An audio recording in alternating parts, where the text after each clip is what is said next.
गोष्टी आता उद्या प्रश्न उभा राहील, एवढा खर्च यांनी उपलब्ध केला कसा? हे पैसे यांनी आणले कुठून? मग काही एक वर्ग असा म्हणेल जनतेतेच गोळा केले आणि जनतेला दिले, दुसरा वर्ग असा म्हणेल त्यांनी जनता लुटली,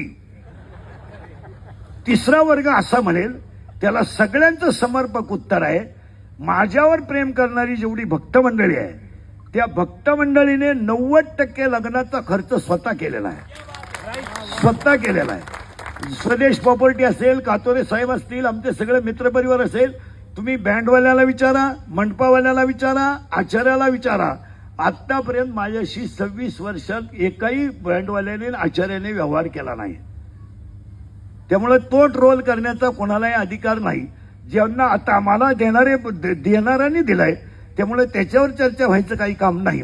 आता फक्त मी तुम्हाला एवढंच सांगेल की ते ट्रोल करा काय, हा त्याच्या बौद्धिक पातळीचा प्रश्न आहे. मी किती सांगितलं तरी 1.5 लाख रुपये जरी देऊन सोन्याची नळी आणली तर कुत्र्याचं शेपूट सरळ होत नाही, हा सिद्धांत. म्हणजे सोन्याच्या नळीत जरी घातलं